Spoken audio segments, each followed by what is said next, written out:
Et nous passons à la présentation du contrat régional forêt-bois.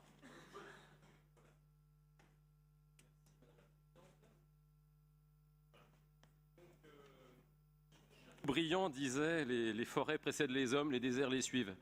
Parce que depuis que les sociétés humaines se sont développées, effectivement, elles n'ont cessé d'exploiter les ressources forestières partout. Et la forêt a été à la fois un gisement de matières premières pour tous les besoins de construction, mais également pour les besoins d'énergie, et aussi et surtout pour conquérir et développer des terres agricoles. Les êtres humains ont déforesté des millions d'hectares depuis le néolithique. Et aujourd'hui, la situation planétaire est toujours celle-ci, à savoir qu'on a un problème de déforestation. Mais en France et en Europe de l'Ouest, la situation est sensiblement différente parce que après être arrivé début 19e siècle, il y a environ 2 siècles, à un stade de déforestation très avancé, ce que moi j'appelle le syndrome de l'île de Pâques, à savoir que on avait les descriptions des forêts qu'on a vers 1820, c'est la plupart des forêts françaises, c'est à l'état de broussailles, de taillis, et une surface très réduite et 2 fois moins de surface qu'aujourd'hui. Et il y a eu plusieurs facteurs à cette époque-là. Il y a eu la promulgation du Code forestier en 1827, il y a eu le fait qu'on a cherché aussi du bois outre-mer, et puis surtout il y a eu la révolution industrielle et le fait qu'on aille chercher une énergie abondante sous terre qui était le charbon de mine qui a pu succéder au charbon de bois.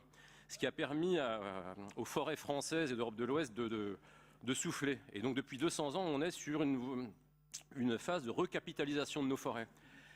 Ce qui explique qu'on entend tout le temps dans les discours politiques, quasiment chaque nouveau gouvernement qui entre en fonction redécouvre cette situation et se dit « Oh là là, rendez-vous compte, on n'exploite que la moitié du bois produit par la forêt française ». Et parallèlement à cela, la forêt, les produits issus de la forêt, c'est le 2e poste déficitaire dans notre balance commerciale. Et chaque gouvernement s'en émeut, chacun recommandant un rapport parlementaire, ce qui fait que depuis 40 ans, il y a eu environ une quarantaine de rapports parlementaires sur le sujet, à tel point que ça devient cocasse parce qu'il y a 2 ans, il y a même eu un rapport parlementaire commandé pour faire la synthèse de tous les rapports parlementaires précédents. Donc, le problème en fait est complexe, la forêt est un sujet complexe, et les discours qu'on entend, je dirais de manière un peu simpliste, souvent, s'il suffirait d'exploiter la moitié du bois qu'on ne récolte pas, récolter 100% de l'accroissement, et puis ça comblerait le déficit commercial. Ben, c'est pas aussi simple, parce que si c'était aussi simple, on l'aurait déjà fait.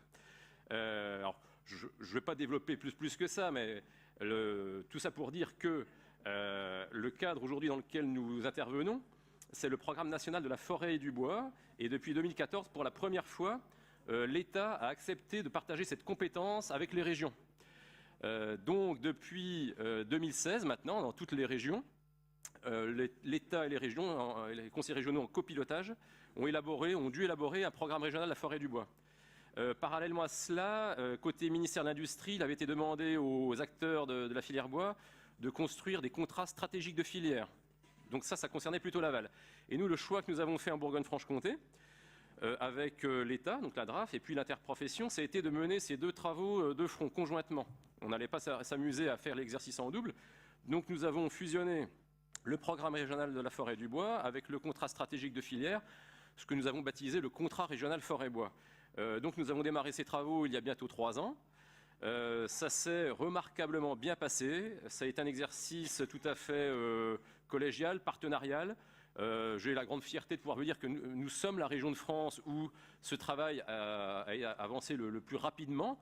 Et a priori, nous allons être les premiers à rendre notre copie au ministère de l'Agriculture et de la Forêt. Les raisons, elles sont simples. On avait 2 interprofessions en Bourgogne et en Franche-Comté qui fonctionnaient déjà bien l'une et l'autre, qui étaient déjà bien organisées, bien structurées, ce qui n'est pas le cas partout en France. Côté État, nous avons eu de bons partenaires, des gens compétents, vraiment avec qui on a travaillé en confiance. Voilà, donc quelque chose de très collégial qui a associé une 50aine d'acteurs, alors bien entendu économiques de la filière bois, mais aussi environnementaux, et sachant que le but, c'était d'arriver à résoudre cette fameuse équation de l'équilibre entre les 3 fonctions de la forêt, la fonction économique, donc de production de bois qui nourrit toute une filière, et je rappelle que dans notre région, c'est 5 000 entreprises et 25 000 emplois, donc ça pèse, c'est une filière de premier ordre, mais aussi concilier les enjeux environnementaux, parce que la forêt, ça n'est pas que du bois, c'est un écosystème, c'est une réserve de biodiversité, c'est un filtre à eau, ça produit de l'eau propre, ça stocke du carbone, ça fixe les sols. Donc ça, c'est la fonction écologique. Et puis la troisième fonction de la forêt, c'est la fonction sociale ou sociétale, qui fait que les forêts sont un lieu récréatif, lieu où on pratique différents loisirs, où on accueille des touristes. Et toute la difficulté de l'exercice a été celle-ci, c'était de trouver ce fameux équilibre entre ces trois fonctions économiques, écologiques et sociales. Bon, c'est les trois piliers du développement durable, hein. Donc, ce qui fait que nous aboutissons à un document d'une cinquantaine de pages qui a été approuvé par la Commission régionale Forêt-Bois ici même lundi après-midi, qui a été approuvé à une très large majorité. Mais les tenants, je dirais, ceux qui ont des intérêts économiques dans la filière, le trouveront toujours trop écolo et pas assez productiviste. Les défenseurs de l'environnement le trouveront toujours trop productiviste, pas assez écologique. Moi, comment ? Voilà. Donc, moi, j'ai la faiblesse de penser que nous avons trouvé un juste équilibre qui, a priori, a été salué par France Nature Environnement au niveau national, qui a dit, a priori, en Bourgogne-Franche-Comté, c'est probablement là que le travail a été le plus approfondi et le résultat le mieux satisfaisant. Voilà, c'était dit au CESE. Ça consiste en quoi ? Ça consiste, alors, j'en reviens à ce que je vous disais sur les considérations politiques globales, ce qu'on retrouve dans tous les rapports parlementaires depuis 40 ans. Ok, je vous vois interrogatif, je vais vous répondre, monsieur Joyandet. Ce French paradoxe qui fait qu'on a une des plus belles ressources forestières d'Europe, mais qu'on n'en récolte que la moitié et que c'est un poste important dans le déficit de la balance commerciale.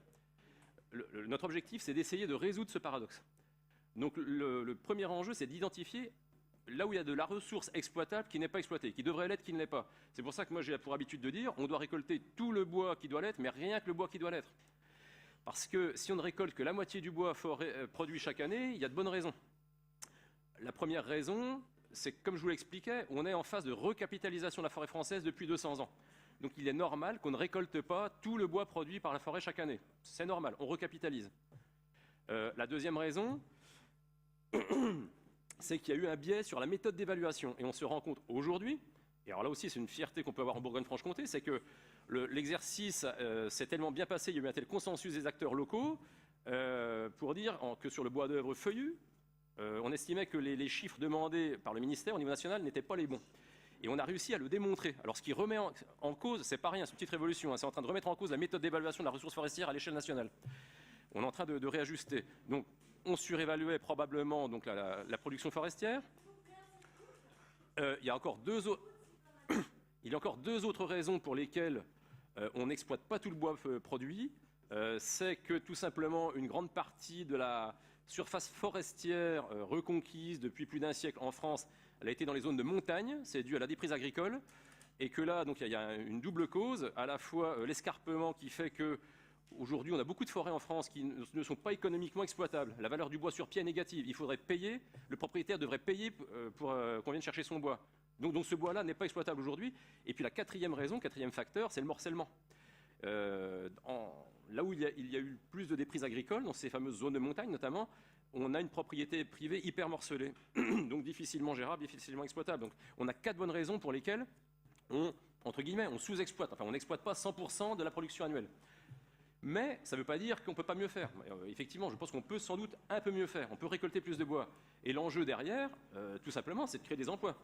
Si on récolte plus de bois, le but, c'est de créer plus de valeur ajoutée, plus de transformation, plus d'emplois dans la filière. C'est ça l'objectif, en fait, monsieur Joyandet.